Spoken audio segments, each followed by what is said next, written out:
à tous, bienvenue à ce deuxième webinaire qu'on a intitulé Vendredi du climat, avec la thématique aujourd'hui l'eau, un enjeu de demain.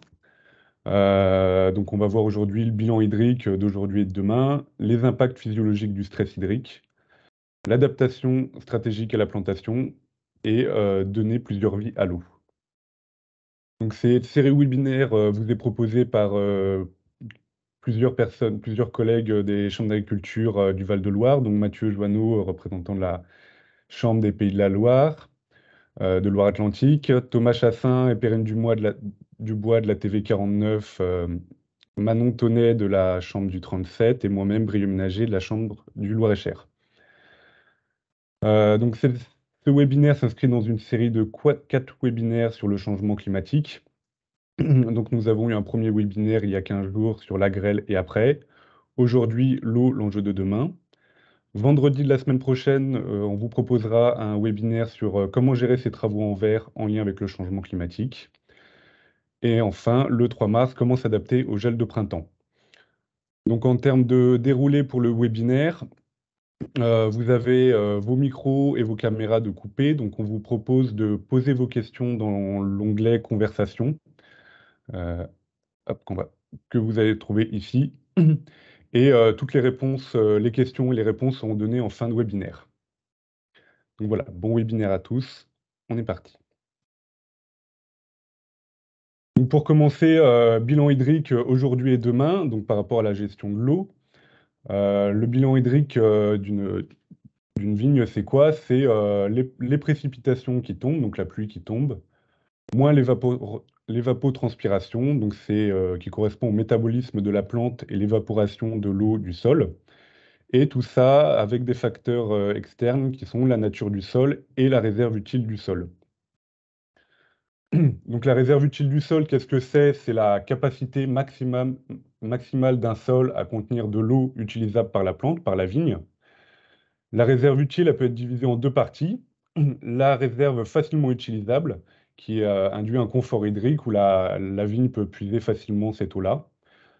Et puis la deuxième partie, la réserve difficilement utilisable, qui induit un petit stress hydrique, mais la plante peut quand même continuer à puiser de l'eau dans le sol, même si c'est plus compliqué. Vous imaginez bien que, indirectement, plus cette réserve utile est élevée, plus le terroir permettra de limiter le stress hydrique. Donc cette réserve utile, elle dépend de différents facteurs, surtout de la texture du sol. Sur un sol sableux, on peut considérer qu'on a autour de 1 mm d'eau dans le sol sur 1 cm de sol. Sur un sol limono-argileux, on a autour de 1,5 mm d'eau par centimètre de sol. Et sur un sol argileux, on est autour de 2 mm d'eau par centimètre de sol. Donc, par exemple, un sol limono-argileux de 40 cm aura une réserve utile théorique de 40 x 1,3, 52 mm. Il y a bien sûr d'autres facteurs qui interviennent, l'exploration racinaire, entre autres. Si vous avez des vignes qui ont des racines jusqu'à 20 cm, forcément, vous n'allez pas exploiter toute l'eau possible disponible dans le sol. Le taux de matière organique va modifier un petit peu aussi cette capacité de rétention d'eau dans les sols et la structure du sol ainsi que sa pierrosité. Concernant l'évapotranspiration, on fait un calcul d'ETP, c'est le raccourci pour évapotranspiration. Donc, comme je vous disais tout à l'heure, c'est lié à la transpiration de la culture et à son métabolisme et l'évaporation du sol. Cette ETP, elle est extrêmement liée aux températures, donc on peut faire des calculs assez faciles avec ça. Donc si on regarde l'évolution de la température, dans le passé, on avait un degré moyen de 11,3 degrés Celsius annuel. Si on fait des projections qui ont été faites dans le cadre de Climanvie, un projet sur le centre Val-de-Loire, on peut voir que dans un futur proche, à horizon 2050, la température passerait de 11,3 à 12,3 degrés. Et dans un futur lointain, sur un scénario, on va dire optimiste, à 13,3 degrés annuels de moyenne. Et si on prend toujours un futur lointain, horizon 2100, sur un scénario 8,5, un peu du pire, on serait à 15 degrés annuels de moyenne. Donc ça se traduit comment par rapport à l'ETP, donc l'évapotranspiration, qui se calcule en millimètres d'eau évaporée par la plante et par le sol. On était aujourd'hui autour de 700 mm d'évapotranspiration annuelle. Et il faut imaginer qu'à horizon 2050, on serait plutôt à 790 mm. À horizon 2100, on serait plutôt autour de 830 mm sur un scénario un petit peu optimiste et sur un scénario un petit peu pessimiste. À horizon 2100, on serait plutôt à 900 mm annuels. Concernant les précipitations annuelles, parce que comme je vous rappelle, le bilan hydrique, c'est les précipitations moins l'évapotranspiration, on peut voir qu'il n'y a pas d'évolution significative des précipitations annuelles. Par contre, on se pose beaucoup de questions sur le fait qu'il pourrait y avoir une augmentation des précipitations hivernales et une baisse des précipitations estivales, ce qui nous intéresse le plus finalement. Donc cela entraînerait un double effet, baisse des précipitations estivales et augmentation de l'ETP.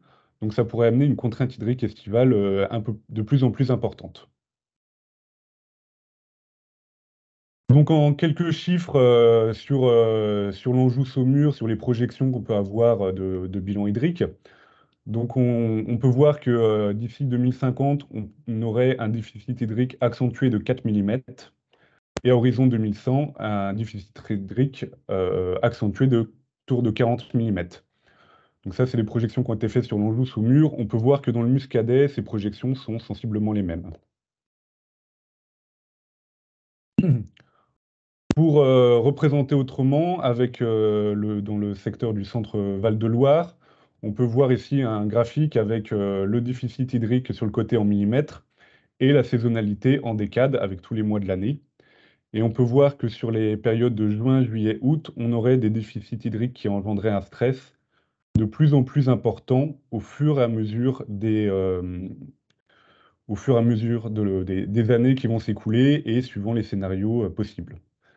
Donc tout cela, ça va induire des stress et des impacts sur le métabolisme de la vigne. Et je vais laisser Mathieu présenter cette partie-là.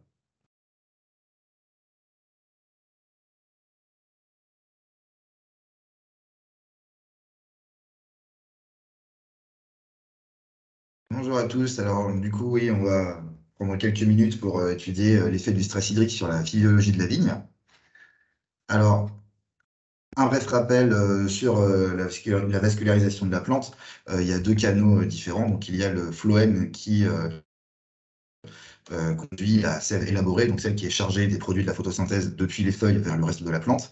Et il y a le xylème qui, lui, va conduire la sève brute, donc l'eau chargée de minéraux depuis les racines, jusqu'aux autres organes et notamment vers les feuilles. Comment ça fonctionne? Il y a de l'évapotranspiration qui se fait à travers les feuilles. Donc, il y a oui, une différence forte de pression entre les feuilles et l'air environnant, ce qui va aspirer l'eau à travers les stomates. Et en fait, cette aspiration va se répercuter tout au long de la vigne, de la feuille vers les rameaux, vers le pétiole, du pétiole vers les rameaux, du rameau vers le tronc, du tronc vers les racines et des racines vers le sol dans lequel ça va aspirer l'eau. Il faut un peu voir le xylème comme une grosse paille qui aspire à travers toute la vigne l'eau dans le sol. C'est un peu schématique, mais c'est un peu ça. C'est une conduction qui se fait de façon complètement passive. Voilà. Alors, du coup, le stress hydrique, quel risque ça va, si ce n'était pas régulé, quel risque ça aurait pour la plante? Alors, euh, tout d'abord, ça limite les échanges entre l'eau du sol et les raisins, donc beaucoup moins d'apport de minéraux s'il y a moins d'apport d'eau. Et surtout, quand il y a un trop fort potentiel hydrique dans le xylème, ça va créer ce qu'on appelle des cavitations, donc des bulles de gaz qui, à un moment, finissent en embolie et stoppent tout simplement la conduction de la sève. Et ça fait un canal qui ne sert plus à rien. Quand ça arrive trop souvent, c'est une partie du végétal qui n'est plus irriguée et qui va mourir. Et dans les cas les plus graves, ça provoque la mort de la plante. Euh, à côté de ça, suivant la période de laquelle le stress hydrique va arriver, ça ne va pas avoir forcément les mêmes conséquences. Pendant la floraison, ça va créer un stress qui va perturber la floraison et créer potentiellement de la coulure, donc sur un stress hydrique vraiment précoce. Si ça arrive pendant la nouaison, donc au moment de la division cellulaire dans les baies, ça peut perturber cette division cellulaire aussi et donc créer du mirandage. Pendant la période de la fermeture de grappes, c'est le moment où les baies grossissent par croissance cellulaire. Donc, si un stress à ce moment-là, ça va perturber cette croissance cellulaire et donc ça va limiter la taille des raisins. Il faut noter que dans toute la période aussi d'initiation florale entre la floraison et la véraison, donc le moment où les grappes de la future année sont en train de se former dans les bourgeons, un stress hydrique, ça perturbe aussi cette initiation florale. Donc, s'il y a un stress hydrique à ce moment-là, ça peut diminuer la fertilité des bourgeons sur l'année d'après. Enfin, pendant la véraison, le risque principal, c'est un blocage de la véraison. Alors, la plante va mettre en place tout un tas de réponses par rapport à ce stress, notamment la vigne qui est physiologiquement très sensible en fait à la cavitation aux embolies, donc il va mettre en place pas mal de réponses pour pas que ça n'arrive et limiter donc le potentiel hydrique à l'intérieur de la plante. Elle va notamment produire en cas de stress un acide qui s'appelle l'acide abscisique et qui va servir de messager à travers la plante pour déclencher tout un tas de réponses. La première de ces réponses, c'est la régulation stomatique, c'est-à-dire que l'acide abscisique va provoquer la fermeture des stomates pendant une partie de la journée. En cas de stress modéré, pendant une grosse partie de la journée, en cas de stress fort, donc c'est un frein aussi passif, tout simplement en fermant les portes. Si on ferme les stomates, il n'y a plus d'échange gazeux avec l'air, donc il n'y a plus d'évapotranspiration dans les stomates fermés. Alors après, s'il n'y a plus d'échange gazeux, il n'y a plus d'évapotranspiration, mais il y a aussi plus de photosynthèse. Donc, la régulation stomatique diminue la photosynthèse. En cas de contrainte modérée, ça diminue de 15 à 20%, mais quand la contrainte est forte, ça peut diminuer jusqu'à 50%. Et à ce moment-là, la plante ne se nourrit plus correctement par la photosynthèse. C'est dans ces cas-là qu'on peut avoir des blocages de maturation. Il faut noter que les raisins ne puisent pas de l'eau dans la plante par cette différence de potentiel hydrique qui vient de l'évapotranspiration, comme on le décrivait tout à l'heure. C'est un mécanisme par pression osmotique, en fait, avec l'accumulation d'acide et de sucre dans les baies, et que donc la régulation de l'ouverture des stomates n'a pas d'impact sur l'eau que puisent les raisins. Donc, la charge de la vigne a un impact direct sur la résilience de la vigne au stress hydrique. Autre réponse de la plante va inhiber la croissance végétative en cas dès les contraintes hydriques modérées. L'acide abscisique est un inhibiteur de croissance et ça va donc limiter tout simplement la croissance des rameaux. Ça prend quelques semaines à se mettre en place et il faut voir que c'est une bonne chose pour la viticulture puisque c'est du carbone, donc des sucres principalement, qui vont se retrouver redirigés depuis la croissance végétative vers le remplissage des grains et la maturité. En cas de contrainte modérée, donc on le voit sur le graphique, la photosynthèse diminue peu, par contre la croissance diminue beaucoup et une grosse partie de ces sucres sont redirigés vers la maturité et vers la croissance des baies. En cas de contrainte hydrique forte, la diminution de la photosynthèse, par contre, fait qu'on perd cette redistribution-là.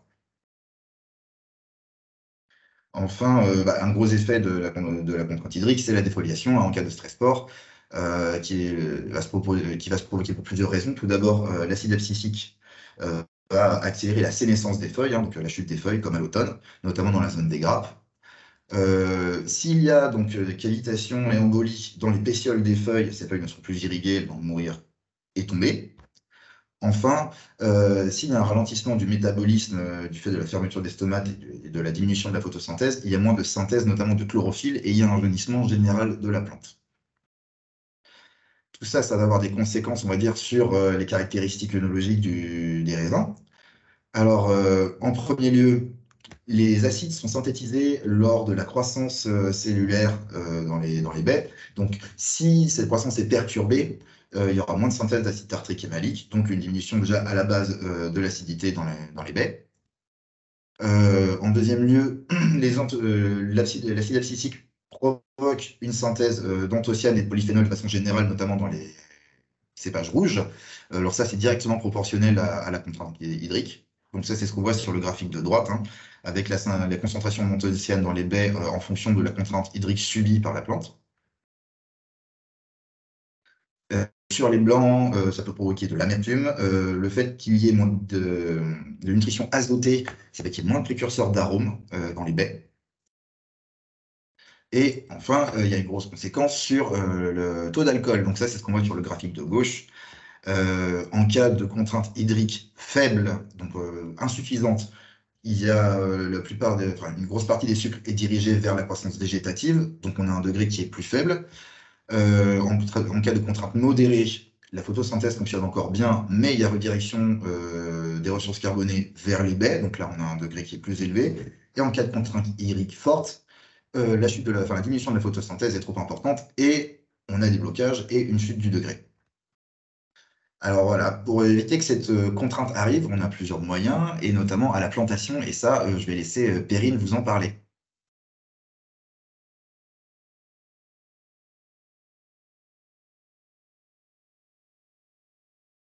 En parler.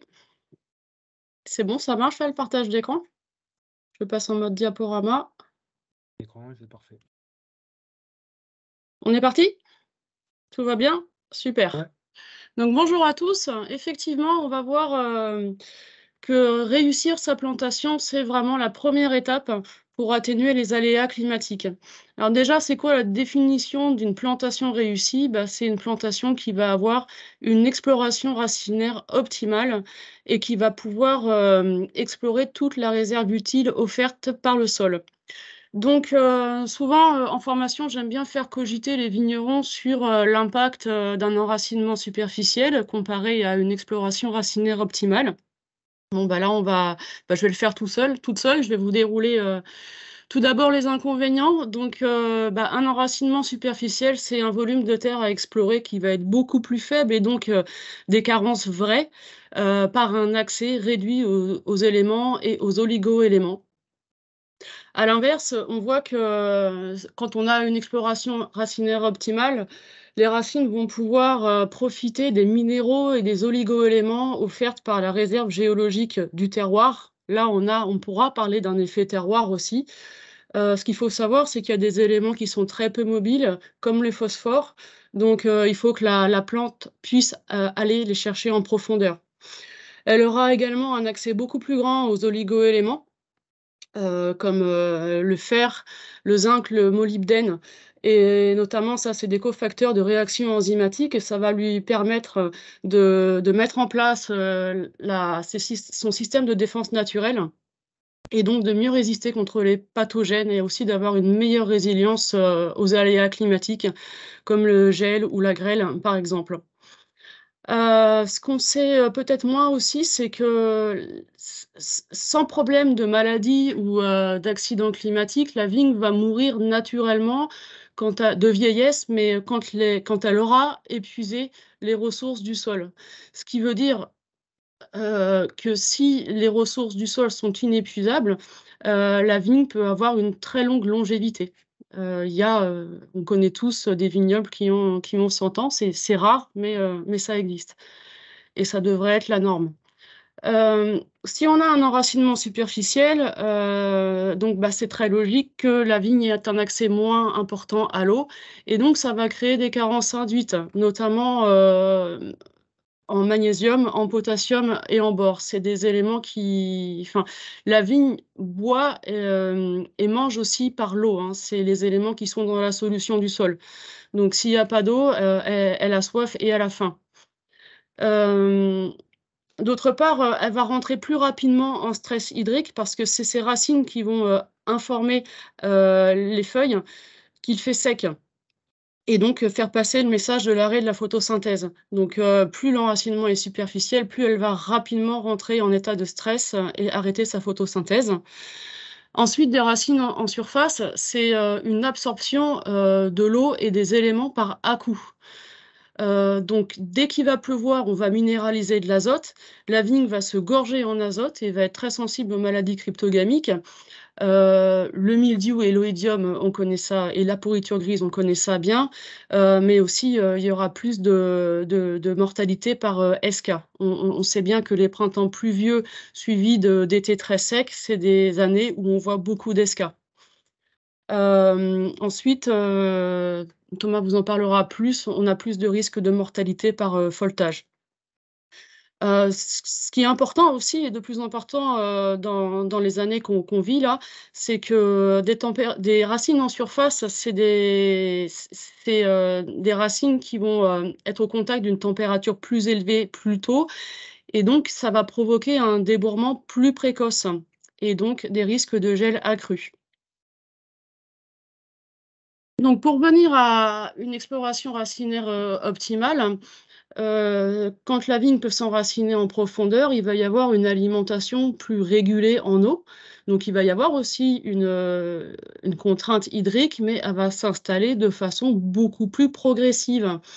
Et ça, c'est quelque chose qui est très bien pour la vigne, qui va lui permettre de respecter son cycle physiologique, donc de passer de sa phase de croissance à sa phase de mise en réserve. Ça va être le signal pour elle de l'arrêt de croissance. Ça va favoriser, là encore, le métabolisme secondaire et la synthèse de molécules de défense naturelle. Et puis, c'est le signal de l'ahoutement et donc de la mise en réserve. Et puis, bah, évidemment, un ancrage profond, ça va faciliter le travail du sol. Et puis, on va diminuer un petit peu la concurrence des adventices, en tout cas pour la ressource en eau.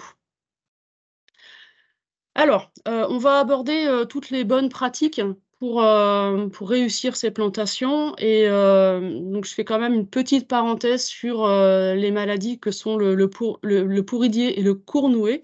Donc, c'est vraiment des maladies qui peuvent pénaliser de façon très grave les plantations.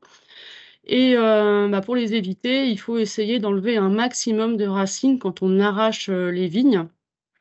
Donc, ce qui se fait le plus souvent, c'est ce que vous voyez à gauche, c'est la machine en U. Donc, c'est un sabot qui va passer de 40 à 60 cm de profondeur. Le problème, c'est qu'on observe qu'il reste énormément de racines. Donc là, on a un gros inoculum pourridier cournoué. Alors qu'à droite, on a utilisé un godet peigne, ou on appelle ça un râteau fléco. Et on observe qu'il y a quasiment plus de racines. Donc c'est beaucoup plus adapté pour enlever les racines. C'est un petit peu plus long au passage. En revanche, il n'y a pas d'équipe ensuite qui va enlever les racines restantes. Donc finalement, au total, on y gagne en temps de passage hectare. Alors un petit bémol cependant, c'est le peigne va marcher moins bien quand les sols sont compacts et argileux, donc ça sera effectivement plus efficace en sol sableux et meuble. Cette parenthèse est refermée. Il va être très intéressant entre l'arrachage et la replantation, c'est d'avoir un temps de repos. Donc dans l'idéal, c'est 2 ans et demi, ce qui se fait rarement. 1 an et demi, c'est déjà très bien. Donc ce temps de repos, c'est pas une friche naturelle, c'est un repos actif avec un couvert qu'on va semer. Donc là, vous avez une photo d'une prairie annuelle qui est semée tous les ans. Alors c'est un exemple assez rare puisque là, c'était pendant 5 ans. Et on observe qu'à 1,20 m de profondeur, on a plein de racines de cette prairie et que les racines de l'ancienne vigne ont été colonisées par les racines du couvert. Et quand on observe ça, quand on observe que les racines de la vigne morte sont envahies par les espèces prairiales, on peut considérer que le risque sanitaire lié aux décomposeurs est en partie contrôlé. Donc c'était une citation de Yves Héraudy qui a écrit un bouquin formidable qui s'appelle « Replanter une vigne ». Alors, avant de semer ce couvert, ce qui est intéressant, c'est de mettre la matière organique. Et là, on peut en mettre des grosses quantités. C'est la seule manière de répartir de façon homogène et biodisponible de la matière organique en profondeur. Donc, c'est les racines du couvert qui vont réorganiser cette matière organique et à sa destruction, elles vont restituer en profondeur cette matière organique. En revanche, ce qu'il faut proscrire, c'est l'enfouissement par labour profond de fumier. Ça peut fermenter parce qu'on le met en absence dans des horizons où il n'y a pas d'oxygène. Donc ça va fermenter et ça peut être très toxique pour les jeunes racines des plants. Alors, ce qui est bien, c'est de faire des choses simples et de communiquer avec ses voisins, surtout si on a la chance d'avoir des éleveurs dans son voisinage, et vous pouvez leur demander tout simplement un métail. Donc le métail, c'est des mélanges qui sèment en destination de faire du fourrage pour leurs animaux. C'est souvent 3 espèces de céréales mélangées à 3 espèces de légumineuses. Donc là, vous avez une diversité d'espèces et quelque chose d'assez idéal pour préparer nos sols, à la plantation. Alors, je vous ai mis quelques exemples. Donc on va partir toujours sur une base, légumineuse avec 50. Il faut choisir des choses simples à semer, hein, donc des pois fourragers, de la veste commune. Après, si on peut mettre de la févrole ou de la veste de Narbonne, c'est très bien. En graminées, des choses qui poussent facilement également, donc avoine, triticale, seigle, orge. Et après, vous pourrez mettre un petit peu d'autres, familles de plantes, mais comme un condiment, comme on sale et comme on poivre, pas trop, pour pas que ça soit trop envahissant. Donc éventuellement un peu de lin, de sarrasin, de colza. Mais donc, il faut vraiment partir sur une base, légumineuse graminée. À savoir, dans la bibliographie, pour le pourridier, on favorisera plutôt l'orge. Bon, je sais pas si c'est vraiment avéré sur le terrain. Dans tous les cas, on essaiera d'éviter, le blé, la fève, les haricots, les maïs, les rosiers aussi. On est dans une région de rosiers, à Douai-la-Fontaine. Et pour, les antécédents de Cournouet, on évitera, le sarrasin, la facélie, le chanvre, le sorgho et la vigne. Donc il y a eu des essais là, dans un projet qui s'appelait Biocoup, qu'on montrait que ces espèces-là pouvaient, favoriser, le retour des nématodes, dans la vigne. Et après, on peut trouver aussi que pour dépolluer les sols, il y a, la moutarde blanche et le tournesol qui fonctionneraient bien, mais il faudrait exporter les parties aériennes. Bon, dans tous les cas, il faut privilégier un mélange d'espèces et essayer d'avoir, 3 graminées, 3 légumineuses différentes. Alors, ça c'est, ce que malheureusement, on observe très souvent quand on fait des fausses pédologiques avec les vignerons et c'est dans 90 des cas, dû à des mauvaises pratiques, à la plantation. Donc qu'est-ce qui se passe? On observe que l'enracinement, les racines de l'ancienne vigne ne vont pas descendre en dessous de 20-25 centimètres, alors que, le sol est profond. Sa réserve, utile est importante, et sa réserve alimentaire également. Donc complètement à gauche, c'est des altérites, de schiste qu'on va trouver, en Anjou et au milieu, c'est des craies tendres très riches en glauconie, qui sont très riches en éléments, intéressants, sauf que la vigne n'y va pas. Et pourquoi? Parce qu'on a bloqué son système racinaire avec, une semelle de labour. Donc le labour, c'est quelque chose qui s'est fait de façon systématique pendant des années, pour préparer les sols à la plantation et ce qu'on a surtout fait, c'est qu'on a transformé, des sols profonds en des sols superficiels. Donc attention aux semelles de labour, encore d'autres photos, hein, parce que c'est vraiment, récurrent qu'on trouve ce genre de choses. Donc à gauche, un labour à 25 centimètres, c'est un 3309, donc il parvient pas du tout à descendre en dessous. Et puis, les 2 photos de droite, alors ça se faisait avant, j'espère que ça se fait de moins en moins, c'est du défonçage. Donc là, ça va être un labour très profond qui va être destiné à sortir, des racines. Donc ça, c'est l'avantage, mais l'inconvénient, c'est que, qu'on fait donc une sole de labour entre 40 et 60 centimètres. Puis ensuite, agronomiquement parlant, c'est assez traumatisant pour les sols. On va, remonter, des horizons, profonds, en surface, qui n'ont rien à y faire.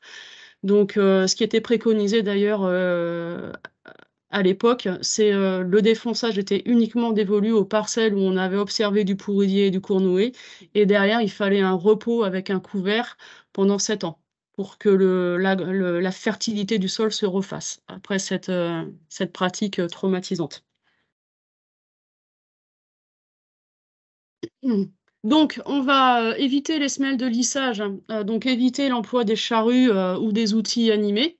Les outils animés, ça va être, le rotavator à bannir, ou la herse rotative, hein, parce que ça va faire de la terre, ça va pas faire de la terre fine, ça va faire de la poussière hein, qui va être colmatante et ça fait des semelles de lissage aussi. Donc, on remplace la charrue par un outil à dents, un outil à disque monté sur des dents indépendantes, j'ai nommé le cover crop. Donc celui-là, on va l'utiliser pour incorporer et mélanger en surface le fumier et puis le couvert. Pour faire la terre fine et donc pas de la poussière, on va privilégier des cultivateurs, donc des chisels, c'est des outils c'est des cultivateurs lourds. euh, Et on va affiner la terre juste avant la plantation, parce que c'est quand même important d'avoir de la terre fine pour assurer un bon contact entre la terre et les racines des jeunes plants, avec du vibroculteur équipé de rouleaux casse-motte derrière. Donc là, je vous ai mis des petites photos de résultats de terre après le passage de ces outils à dents, et c'est très satisfaisant quand c'est fait dans de bonnes conditions, de bon essuyage, ça donne satisfaction à tout le monde, également aux pépiniéristes et aux prestataires de plantation. Alors, important également, le sous-solage. Alors il est pas, alors le sous-solage, c'est quoi? Je vais peut-être commencer par là. C'est, le passage d'une dent, droite à 80 centimètres, donc ça va faire de la fissuration profonde. L'idée, ça va être de décompacter, des zones, comme de l'argile, comme des semelles ou, comme des bancs de cailloux. Vous voyez à gauche, ce sous-solage n'a pas été fait et les endroits où, le plant de vigne est sur, un banc de gravier compact et ben, ça pousse pas bien. Alors ces bancs de gravier sont discontinus, parfois dans les parcelles, hein, et donc on voit que le plan de gauche, lui, s'est bien développé parce que, il devait probablement y avoir une discontinuité dans ce banc de gravier. Alors, le sous-solage, un passage, ça va. 2 passages, bonjour les dégâts. Donc, l'idée, c'est, de le faire dans un seul, sens. Si possible, grâce au GPS en lieu et place des futurs rangs. Toujours sur sol bien réessuyé, voire sec et sur un couvert qui est en place ou qui va être implanté dans la foulée.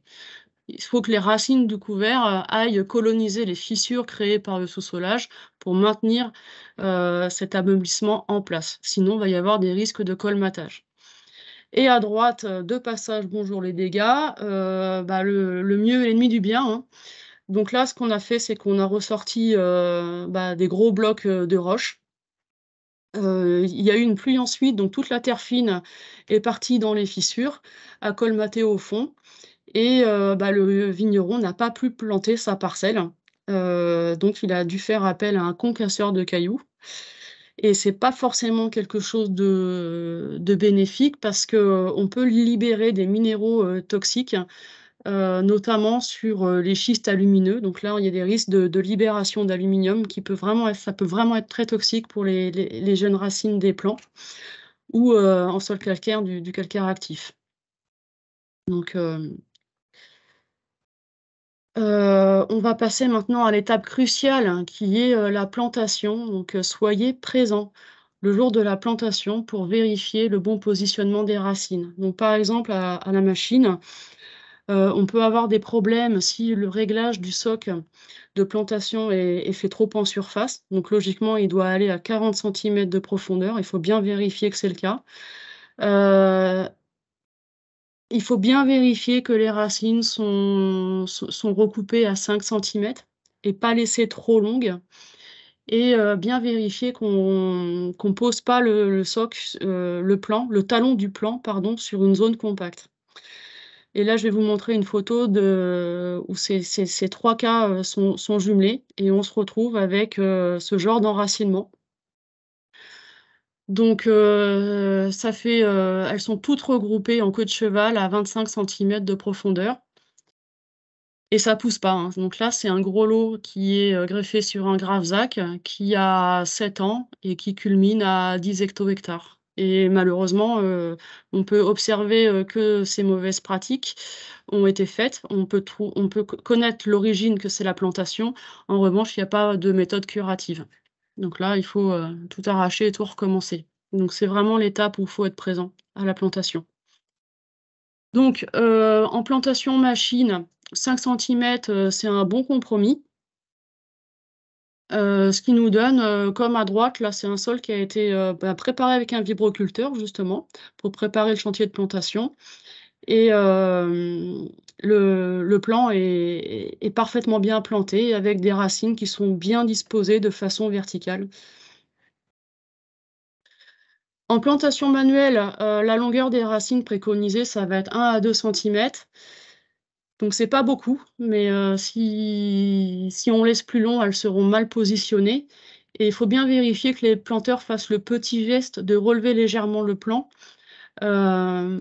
pour éviter d'avoir ce genre de choses, c'est-à-dire des racines qui vont remonter le long du plan et tricoter un peu autour du porte-greffe, et donc des vignes qui vont assez mal pousser. Et dans l'idéal, si on peut planter à la main, il faut le faire l'idéal, c'est de le faire à la pioche. Donc là, on peut faire vraiment des grands trous et ça laisse plus de latitude pour laisser des racines longues, donc on peut aller jusqu'à 10 centimètres. Dernier point, important, c'est, de pas trop penser à sa trésorerie les premières années, donc de pas laisser trop de raisins les premières années sur les jeunes vignes. Il faut bien penser que les grappes vont faire directement concurrence, aux racines. Donc nous, ce qu'on va conseiller, alors en termes d'éclaircissage, jusqu'à la 4e feuille, ça va être, de laisser, 2 à 4 grappes en 3e feuille et 4 à 6 grappes en 4e feuille. Après, évidemment, on va faire varier ce nombre de grappes en fonction de la réserve utile du sol et en fonction de la vigueur de la vigne. Donc vous allez, si vous ch on en voit très souvent, hein, des vignes qui sont surchargées, ça fait de la trésorerie pendant 2-3 ans, mais c'est autant de revenus qu'on n'aura pas après, pendant 10 ans, parce que la vigne va mourir 10 ans plus tôt. Allez, on va conclure. Donc pour éviter d'avoir comme à gauche,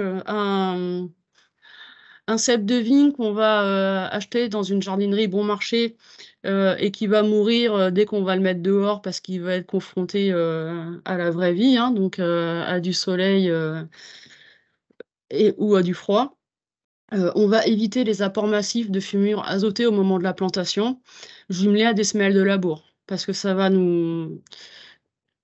faire des haies foliaires très développées grâce à la fumure azotée. Quand il fera un peu sec, cette haie foliaire va avoir une demande en eau importante, et les racines ne vont pas pouvoir y pourvoir, parce qu'elles n'ont pas de place. Elles sont cantonnées à, à un volume très petit à cause des semelles de labour. Donc les points essentiels à retenir pour réussir ces plantations, ça va être d'éviter les façons mécaniques inadaptées, de faire les apports de matière organique le plus en amont possible de l'année de plantation, donc pratiquement après l'arrachage, de faire un sous-solage profond au ripère si c'est nécessaire, d'avoir un temps de repos au minimum de 2,5, de 1 an et demi, pardon, d'avoir une longueur de racine adaptée à la méthode de plantation pour qu'elle soit bien disposée, de ne pas faire surproduire les jeunes vignes. Très important, les 3 premières années, de bien maîtriser l'herbe de façon mécanique sur la totalité de la surface en période de saison végétative de la jeune vigne. Et enfin, très important également, de bien raisonner le choix du matériel végétal qui doit être adapté au sol et également aux objectifs de production du vigneron. Donc j'espère que je n'ai pas été trop longue, et je vais laisser la parole à Thomas pour l'aspect matériel végétal. Merci Perrine. On va parler un petit peu des porte-greffes. Là, l'enjeu, il est bien de... j'espère que vous voyez mon écran. Oui, c'est bon. Oui, c'est bon. Là, l'idée, c'est d'échanger sur un peu la perspective d'évolution des pratiques, notamment donc sur les porte-greffes, avec ce climat qui devient de plus en plus contraignant en termes d'évapotranspiration pour nos vignes, de répartition plus inégale et plus aléatoire des précipitations. Donc, si on assimile un peu notre vigne à une colonne d'eau, on va essayer de parler un peu du point de greffe. Voilà, on va parler de pression hydraulique. Il y a donc une chercheuse espagnole qui a travaillé sur le Tempranillo, qui a observé que le point de greffe donc représentait la zone de plus grande résistance au transfert de l'eau dans la plante entière.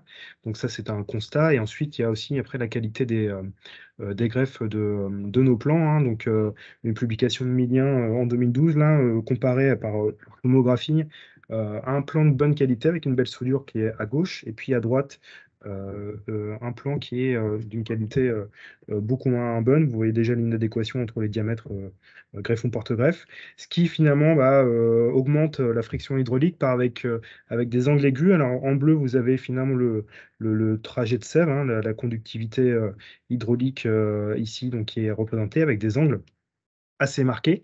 Donc il y a forcément une sollicitation plus forte dans cette zone de contrainte hydraulique. Quand par exemple vous avez une journée très chaude où l'évapotranspiration peut monter à plus de 11 mm ou 12 mm jour.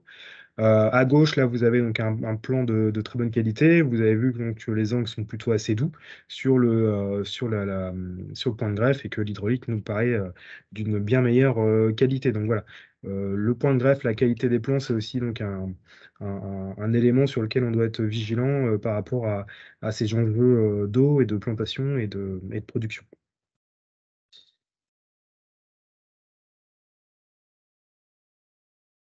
Donc, pour un petit peu balayer large, hein, on n'est pas là non plus pour faire de la préconisation, parce que la préconisation, ça se fait in situ, et là-dessus, il faut avoir l'ensemble des données. Mais en tout cas, on va essayer de comprendre un peu qu'est-ce qui fait qu'il y a des différences, notamment sur les aspects sécheresse, des différences de comportement des différents porte-greffes qui nous sont proposés, hein. Donc, c'est souvent lié du coup à leur croisement génétique, hein. Il faut savoir que, par exemple, les porte-greffes avec une génétique Berlandieri, c'est souvent des porte-greffes qui sont assez résistants à la sécheresse. L'architecture racinaire, on va regarder quelques petits éléments dans les slides suivantes, donc sur plutôt une structuration traçante ou plongeante. La période aussi de renouvellement du chevelu racinaire, c'est quelque chose d'assez intéressant aussi, ça, de savoir que il y a des porte-greffes qui ont plutôt l'habitude de renouveler la partie absorbante de leur système racinaire, plutôt en hiver, en automne, au printemps ou plutôt en été. Ils ont aussi tous une capacité d'extraire l'eau un peu différente, hein, et aussi ils favorisent, comme vous l'a présenté tout à l'heure Mathieu, là, le système comment dire, sensibilité à l'acide abscisique ou ABA, hein, qui favorise ou non l'arrêt de croissance. Donc tout ça, là, ces porte-greffes, hein, ils régulent aussi la croissance du greffon. Des fois, ils confèrent une forte vigueur, une faible, ou une vigueur équilibrée. Il faut bien imaginer du coup que votre plan de vigne, nos vignes sont des chimères. Donc c'est une chimère de Vinis finifera posée sur du Vinis berlandieri, riparia, rupestris.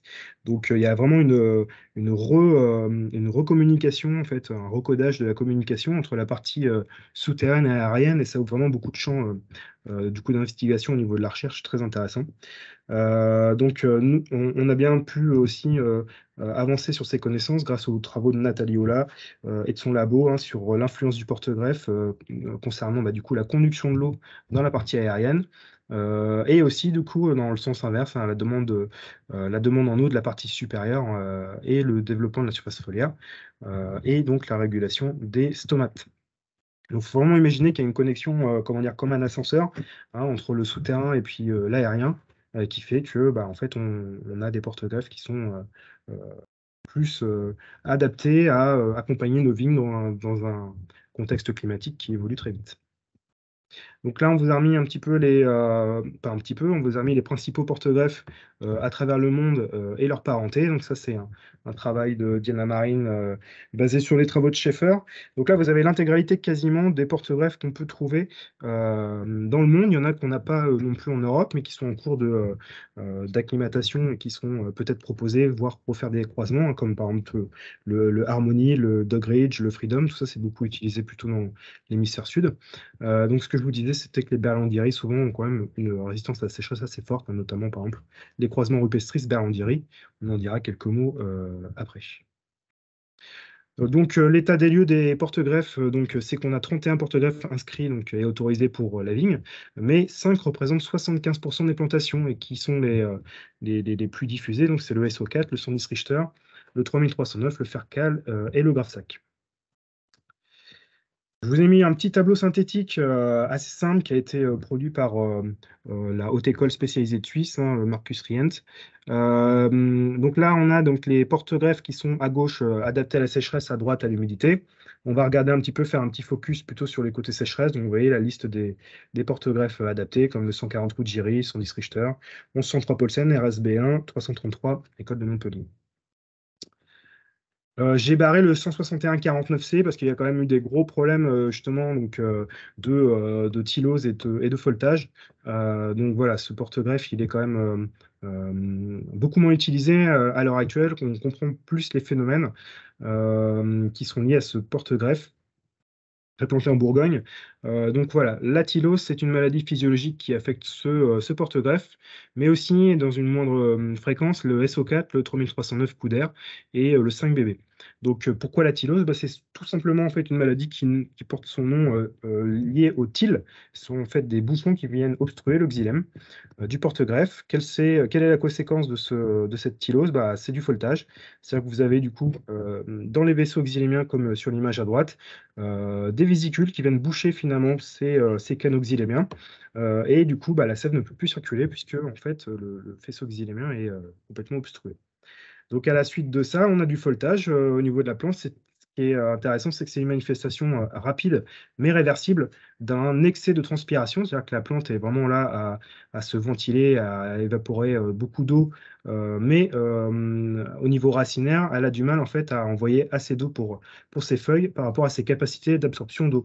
Donc ça, c'est un jeune chenin qu'on avait observé en 2020, justement. Alors là, c'est sur Fercal. Donc voilà, on avait donc une marne à ostracer comme terrain. Donc on sait que, comme Brio vous l'avez indiqué sur les réserves utiles, il y a aussi des réserves difficilement utilisables. Et en l'occurrence, ce type de marne retient quand même beaucoup l'eau. Donc on a observé ces phénomènes localement aussi, donc de feuilletage. Ça affecte souvent les jeunes vignes et puis flétrissement des feuilles, voire des grappes. Alors, si on s'intéresse un petit peu à l'architecture du système racinaire, alors là, c'est pas du tout des conditions au champ, c'est des conditions là pour observer des boutures en labo, pour voir un petit peu bah, la programmation génétique des angles de développement des racines. Donc, à gauche, vous avez le Riparia Gloire de Montpellier et à droite, vous avez le 1103 Paulsen. Donc, c'est intéressant de comparer un peu les angles de prospection racinaire, des premières racines qui sortent du talon après rhizogénèse. Et on observe aussi qu'en termes de longueur de racines latérales, le nombre de racines latérales, on a quand même une différence qui est assez marquée entre le 1103 Paulsen en gris et le Riparia Gloire de Montpellier. On a pris un peu, dans cette publi, on observe que c'est quand même des extrêmes en termes de vigueur et de résistance au stress hydrique, mais voilà, ça nous permet d'avancer sur la compréhension aussi de pourquoi et comment tel ou tel porte-greffe peut envoyer plus d'eau en conditions sèches dans le greffon. Donc, ce que je vous disais tout à l'heure, c'est aussi que, en fonction des porte-greffes, bah, il n'y a pas le même renouvellement racinaire à la même période. Donc, c'est vraiment la partie qui absorbe de l'eau, hein, et en l'occurrence, vous avez une comparaison ici, donc c'est Burl en 2008 qui a présenté ses résultats de production de racines en fonction de la saison. Donc, vous avez ici l'hiver, le printemps, l'automne. Et l'été, donc la comparaison du 114 et du Paulsen, vous voyez qu'il y a un fort renouvellement finalement l'été sur des porte-greffes comme du Paulsen. Et du coup, on a quand même un porte-greffe qui peut toujours générer de l'eau pour la partie supérieure de la vigne. Alors, c'est donc aussi une comparaison là en rhizotron, c'est-à-dire que c'est une enceinte qui nous permet d'observer par transparence le développement racinaire. Ici, je vous laisse regarder le 110 Richter qui est à droite avec une forte densité racinaire dans le bas du profil, contrairement à un Riparia qui lui est très très dense, mais plutôt avec plutôt en superficialité. Donc sans faire une liste à l'après-vert, mais on peut toujours identifier des porte-greffes qui sont intéressants. Là, on vous a listé, donc ils sont tous bons ou très bons au niveau résistance à la sécheresse. On pense du coup au 44-53 Maleg, lui qui fournit une vigueur faible à moyenne. Alors après, il y a toujours on ne peut pas trouver le mouton à cinq pattes, hein, c'est-à-dire qu'il y a toujours un élément qui peut être limitant dans certains cas de figure, d'où le fait qu'on ne peut pas faire de préconisation à la suite de notre échange, mais en tout cas, ça mène à la réflexion. Là, c'est un porte-greffe qui absorbe mal le magnésium, mais un peu comme le fer-cal, par exemple. On a le RSB1 qui est très planté sur Uniblanc en Charente. Lui, il a une bonne résistance à la sécheresse, pardon. La vigueur est plutôt forte. Le 333M, nous, il nous paraît assez séduisant puisque il a aussi une tolérance au calcaire actif assez haute et il supporte aussi les excès d'humidité. À contrario, là, je switch tout de suite sur la ligne du bas. Le Sandis Richter, lui, et par contre, est très sensible aux excès d'humidité. Donc, on ne pourra pas utiliser ce porte-greffe dans ce contexte. Et il y a aussi comment dire, des problèmes d'affinité sur Pinot Noir avec ce porte-greffe. Je reprends du coup ma ligne sur le 196-17 Castel. Il est assez utilisé dans des sols schisteux dans le sud de la France ou granitiques. Voilà, donc c'est un croisement Riparia rupestris. On a le 103 Paulsen qui commence à assez bien se développer, nous, dans notre secteur Anjou-Saumur, plutôt secteur Anjou, donc croisement rupestris Berlandieri. Et il tolère aussi une humidité temporaire au printemps. Voilà un peu pour cette liste de porte-greffes qui nous semble assez intéressant.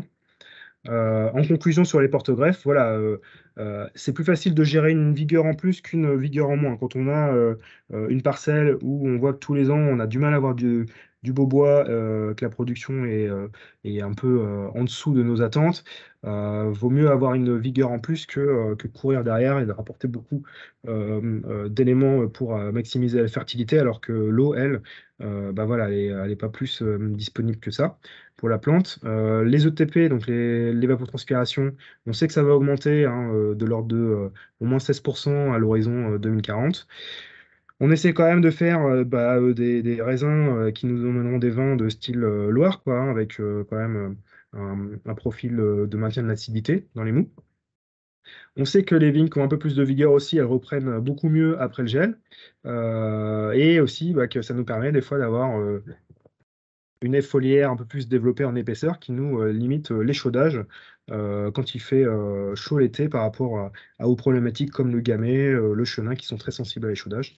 Donc c'est bien du cas par cas, hein, le choix de votre porte-greffe en fonction des objectifs de production, du sol, etc., de votre mode de conduite. Et c'est toujours des rappels, voilà, c'est des rappels qu'on fait souvent, mais il est important qu'on puisse commander ces plants 18 mois à l'avance pour pouvoir obtenir l'assemblage que vous désirez avoir donc avec votre pépiniériste. Donc, qu'est-ce qu'on peut aussi un peu avoir comme enseignement sur 2022, c'est que c'est aussi donc une année moyenne à l'horizon 2050. Donc, on pourra sans jeter toute la copie de 2022 au niveau conduite technique. Hein, on a quand même une info un petit peu de ce que nous attend, enfin de quoi s'attendre finalement en termes de limites et contraintes hydriques, nous, dans notre contexte de production en Loire. Je laisse du coup la parole à Manon, qui va vous parler de l'eau et de sa réutilisation.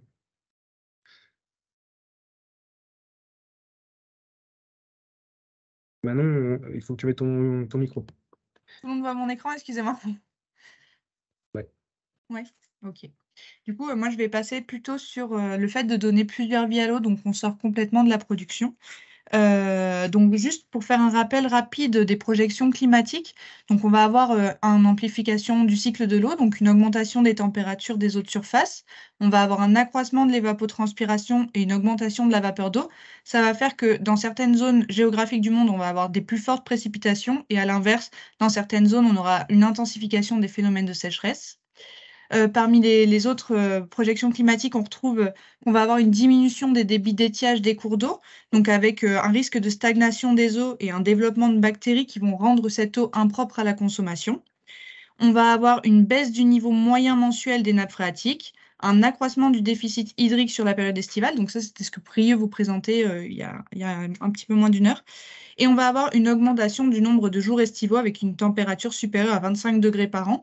Juste pour resituer, sur la période jusque de 1976 à 2005, on avait à peu près 40 jours par an à environ à plus de 25 degrés. Sur la période qui arrive jusqu'en 2050, on sera à peu près à 70 jours par an. Donc, pour illustrer un tout petit peu mes propos, j'ai pris les données météorologiques de la station de Parcé-Mélé, la station Météo France. Donc, ce qu'on observe, en fait, c'est que vraiment, on a une augmentation des températures. C'est la courbe rouge en pointillé qui représente la moyenne de la courbe rouge en plein. Et en bleu, en pointillé, c'est aussi une espèce de moyenne entre 1980 et 2022 de la précipitation sur la station de Parcé-Mélé annuelle. Et on a vraiment aussi une diminution. Donc, voilà, c'était vraiment en illustration. En viticulture, enfin tout court, de toute façon, l'eau, c'est une ressource qui est quand même limitée. Et en France, la viticulture en France, même dans le monde, en fait, la viticulture, c'est pas une culture vivrière. Donc, si on se retrouve à avoir des années comme 2022 avec des forts déficits hydriques, l'utilisation de l'eau ira préférentiellement aux riverains et aux cultures prioritaires, donc les grandes cultures, le maraîchage, l'arboriculture, etc. Donc, en vigne, en fait, on est obligé de s'en préoccuper dès maintenant. Or, en viticulture, l'utilisation de l'eau... Ah, ça marche plus. L'utilisation de l'eau... J'ai un bug. Pourquoi ça marche plus? L'utilisation de l'eau, elle n'est pas simplement pour la nutrition des plantes. En fait, on s'en sert aussi quand on va nettoyer les outils, quand on va faire des traitements phytosanitaires, quand on va aller nettoyer le chai, ou quand encore vous faites de la prestation externe et que vous faites venir un embouteilleur. Donc, chaque mètre cube d'eau est indispensable. Donc, pour pour garder cette ressource précieuse, la première chose, c'est vraiment de la stocker, donc stocker les eaux de pluie. Mais ça, c'est pas forcément qu'à l'échelle de la viticulture, c'est en règle générale. On va essayer aussi de limiter la consommation avec des gestes simples. Et la troisième solution pour survivre face à une pénurie d'eau, ça serait de traiter les eaux usées et de les réutiliser. Donc, il y a déjà des pays où il y a des forts déficits hydriques qui se sont préoccupés de la question. Donc, par exemple, en Jordanie, ils recyclent jusqu'à 87% des eaux usées par an. Si on prend le cas de l'Union européenne, comme c'est sur cette courbe, en fait, les deux pays qui souffrent le plus actuellement de pénurie hydrique, donc l'Espagne et l'Italie, se sont déjà saisis de la question. Donc, l'Espagne réutilise jusqu'à 14% des eaux usées et l'Italie 8%. Alors, en France, on n'est pas si mauvais que ça parce qu'on a commencé à s'en préoccuper, mais on va recycler jusqu'à 1% seulement des eaux usées, ce qui n'est pas beaucoup. Avant de parler de recyclage des eaux et de retraitement des eaux usées, en viticulture, il faut quand même savoir de quel type d'eau on parle. Donc en fait, l'eau, elle va être contenue dans les effluents. On a des effluents d'un côté qui sont vinicoles, donc c'est des effluents issus des travaux au chai.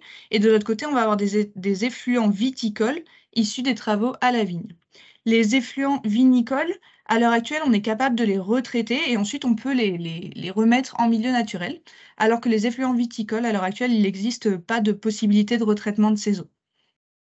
Donc aujourd'hui, mon discours va se concentrer sur les effluents vinicoles et comment en extraire de l'eau la plus propre possible. Donc en fait, à l'heure actuelle, ce qui existe, la solution la plus simple, c'est les stations d'épuration. Donc juste pour zoomer rapidement sur comment ça fonctionne, on a un système de pré-traitement où dedans, vous allez avoir, je vais remettre mon stylet, vous allez avoir un enlèvement des plus gros déchets, donc via des systèmes de dégrillage, de dessablage, de déshuilage. Donc c'est vraiment pour sortir les matières les plus grosses. Ensuite, vous allez avoir un traitement biologique, donc soit avec des boues activées, donc c'est ni plus ni moins que du bullage classique, et de la clarification. Alors dans ces bassins de clarification et dans ces boues activées, on retrouve des bactéries et des levures qui vont aller disséquer les plus grosses molécules des effluents vinicoles. Et on peut avoir, hop, si je reprends la main, et on va avoir du coup des possibilités, si la charge moléculaire, la charge de l'effluent vinicole est vraiment très mauvais, comment ça s'appelle? D'étapes supplémentaires qui vont se situer entre le traitement biologique et le rejet sur le schéma, qui vont se situer ici. Donc, on peut avoir des filtrations de l'eau, tout simplement, qui peuvent être via de l'osmose inverse, des nanofiltrations, des ultrafiltrations, etc. On va avoir des retraitements physiques de l'eau, on peut avoir de l'électrodialyse par exemple, et vraiment dans les cas les plus rudes où l'eau elle est vraiment chargée en molécules actives, on peut avoir des désinfections physiques de l'eau via des traitements à l'UV par exemple. Ensuite, on va vraiment devoir analyser l'eau. Donc, on va regarder les matières en suspension, on va avoir des indicateurs de la toxicité de l'eau, donc qui s'appellent la DBO et la DCO, les demandes biochimiques en oxygène et les demandes chimiques en oxygène, donc qui sont simplement des indices et qui permettent de savoir si l'eau ensuite peut être, je ne vais pas réussir, peut être rejetée dans les milieux naturels ou si elle peut être réutilisée. Donc en France, à l'heure actuelle, la réglementation fait qu'on peut simplement les rejeter en milieu naturel, ces eaux les plus claires possibles. Il y a certains pays qui permettent, en fait, à l'heure actuelle, tels que l'Espagne ou l'Italie, de recycler ces eaux au chai. Donc juste pour resituer par rapport, je vais prendre le cas de l'Espagne, par exemple, dans certaines bodegas, donc au chai, on va avoir une partie l'eau qui sort, enfin le vin qui sort, et de l'autre côté, les effluents vinicoles. Ces effluents vinicoles, on peut les séparer en deux parties. Ces effluents vinicoles, pardon, vont passer en station d'épuration et à la suite de la station d'épuration, on va sortir deux parties. Des boues, donc les matières solides qui peuvent être répandues dans les parcelles, et on va sortir de l'autre côté une eau qui va être la plus propre possible. En Espagne, ils ont des stations d'épuration dans les domaines, parce que l'eau étant très précieux là-bas, qui restent vraiment à l'échelle du domaine. Donc leur eau recyclée, d'un côté, elle va servir à la bodega, dans les cuisines, dans le fait de boire de l'eau au robinet, etc. Et de l'autre côté, elle repasse dans le laboratoire. Dans le laboratoire, il faut que l'eau soit la plus nette possible parce qu'ils nettoient les ustensiles qui leur permettent de faire les analyses de vin et donc ce sur quoi ils peuvent être contrôlés. Et du coup, la qualité de l'eau est vraiment essentielle pour eux. Et ensuite, cette eau du laboratoire, ils la réinjectent également dans le chai. Donc là, ils vont pouvoir nettoyer les cuves ou nettoyer s'en servir en fait dans le chai pour les usages quotidiens. Et donc là, on a réellement un circuit fermé de l'eau et on donne cette fois-ci plusieurs vies à l'eau. Et ça, à l'heure actuelle en France, c'est pas possible, mais c'est en cours. Il y a plusieurs études qui sont en train d'être menées, des études en Val-de-Loire notamment. Donc voilà, il suffit juste que la réglementation, que les études soient vraiment nettes et que la réglementation change.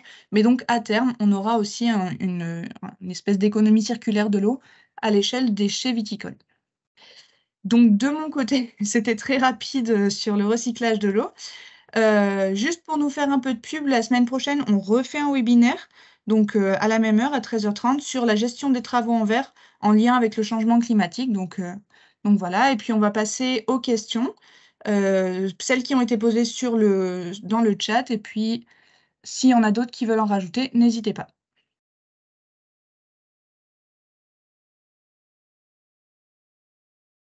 Et on a déjà des questions. Et on a des questions. Mathieu, c'était les premières étaient pour toi, il me semble. La première est pour moi, et la deuxième peut-être plutôt pour Perrine. Donc je propose d'attaquer par la première, hein, faire ça dans l'ordre. Alors la question c'était donc est-ce qu'on va avoir une récolte au moindre en 2023? Et c'était en réponse, c'était par rapport, j'imagine, à cette diapo. Le fait que quand il y a des stress hydriques qui sont précoces, ça puisse nuire à la fertilité, ça puisse nuire à l'initiation florale et donc à la fertilité l'année d'après. Alors là, la question, c'est vraiment, est-ce que ça peut être le cas cette année? Écoutez, ça va dépendre de plein de choses. Ça va dépendre déjà de la manière dont la vigne s'est comportée par rapport à la sécheresse, hein, si on avait une réserve utile qui était importante, si on avait une réserve utile qui ne l'était pas, si il y avait une charge qui était aussi importante. Même si la charge pour l'instant, au moins l'initié floral, c'est pas forcément la chose la plus impactante. On va dire que pour l'instant, si on regarde un peu les données de pluviaux qu'on avait sur le Val-de-Loire cette année, on avait quand même un déficit hydrique au mois d'avril et mai. Après, au moment du mois de juin, et qui est forcément au mois de juillet et août, mais au mois de juin, on était encore à peu près bien pourvu. Donc, on a eu des bonnes précipitations en mai et en juin, au moment où il y a le plus gros de la division cellulaire et de la croissance cellulaire, et au moment où il y a le gros de l'initiation florale. Après, c'est pareil, on était encore sur les pluviométries de l'hiver, même si c'était largement en dessous des normales de saison. On va dire que là, ça va vraiment dépendre des parcelles. S'il y avait des réserves utiles, si on a été à la fin de la réserve utile, arrivé, ouais, effectivement, après la floraison, ça a pu avoir ça a pu avoir un impact. Ça va vraiment dépendre de la parcelle, du cépage, de son efficience en eau, etc. Je sais pas si vous avez des choses à ajouter. C'est vrai que si je complète du coup Mathieu, mais c'est vrai que entre 2021, on a eu voilà une espèce de luxuriance et des bois de gros diamètre, et puis là 2022, on a quand même des bois qui sont beaucoup moins de diamètre moindre. Oui, oui, forcément, on connaît bien le lien quand même qu'il y a entre le diamètre moyen des sarments et puis la fertilité. Après, bon, je suis pas non plus inquiet. Enfin, l'initiation florale, elle se passe donc en même temps que la floraison et pour l'année suivante. Et du coup, bon, on n'était pas non plus en un stress hydrique avéré à ce stade. Donc je pense que là-dessus, il n'y a pas eu de problème en termes d'initiation pour l'année prochaine. Et puis il faut savoir que du coup, les paramètres de rendement, c'est aussi très lié finalement au printemps de l'année même, hein, et du régime hydrique. Donc on verra ce que nous réserve le printemps 2023. Mais effectivement, il y a juste voilà, la différence est quand même assez forte entre diamètre de bois entre 2021 et 2022, mais je suis plutôt confiant sur moi perso sur la vendange 2023, quoi, hein.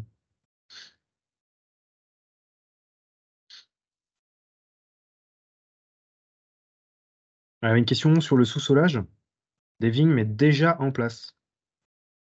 Bah, déjà, Thomas, merci pour ce message d'espoir. Ça fait du bien par les temps qui courent. Bah ouais, il faut, hein. Faut Alors, être le positif. sous-solage, le sous-solage sur les vignes en place, à partir de 10 ans, c'est à proscrire parce qu'on va couper les racines de la charpente principale et la vigne n'est pas capable d'en reproduire une fois qu'elle a passé l'âge de 10 ans.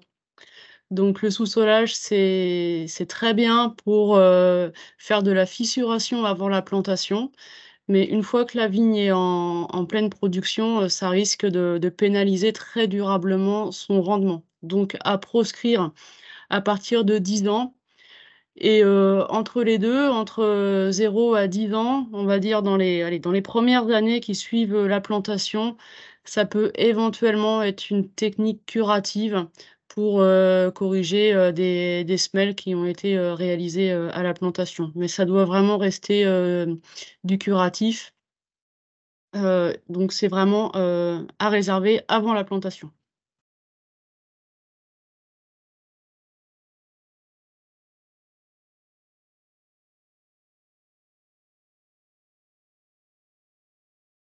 Alors, on a un petit peu dépassé là aujourd'hui en termes de présentation et de temps de questions. Si vous avez des questions, n'hésitez pas à les taper dès maintenant. Peut-être qu'en attendant, on peut peut-être poser quelques questions entre nous, si ça vous va. Ça peut peut-être être des choses qui peuvent être intéressantes. Du coup, Perrine, ma question, donc elle était sur attends, ma feuille. Voilà. Perrine, on sait que tu as bossé sur le paillage des vignes. Qu'est-ce que tu as observé concernant justement la contrainte hydrique, le comportement de ces vignes dans tes expés?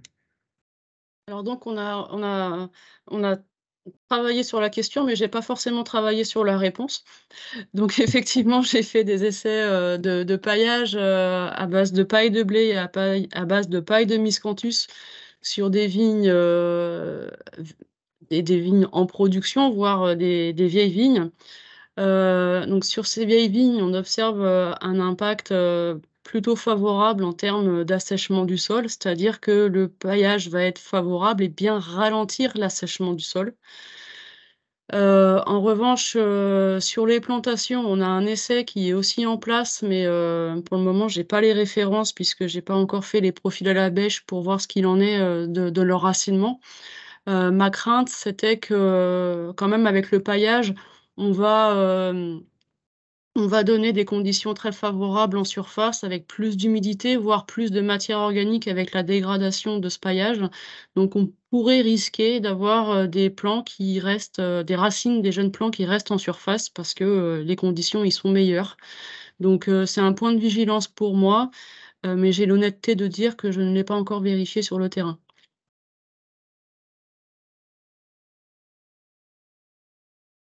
Donc Et du coup, Thomas, enfin ou à tous, pardon? Tu veux rebondir ou je pose une autre question? Du coup, il y a une réaction dans le chat. Du coup, est-ce que le paillage a créé de la fonte d'azote? Ouais, alors très bonne réaction, très bonne question. Sur le paillage de Miscanthus, on commence à avoir quelques indicateurs qui pourraient indiquer un début de fin d'azote, sachant que le Miscanthus a été appliqué en 2016, donc vous voyez, ça va faire 6 ans. Et depuis l'année dernière, on commence à voir une légère baisse au niveau de l'azote assimilable dans les mous, mais rien de plus.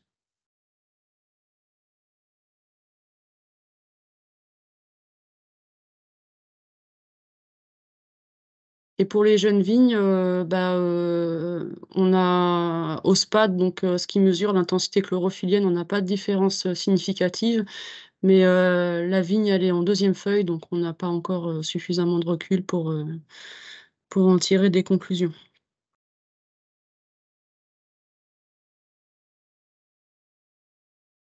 Merci Perrine. Est-ce qu'il y a d'autres dernières questions? Excusez un peu pour le Alors, délai. moi, j'ai un peu une question à vous poser, les collègues. Donc, je fais pas mal d'accompagnement à la plantation et on est vraiment dans une phase de transition entre l'histoire et notre réchauffement à l'horizon 2100. Sachant que là, ce qu'on plante aujourd'hui, bon, a priori, ça va produire pendant 60 ans.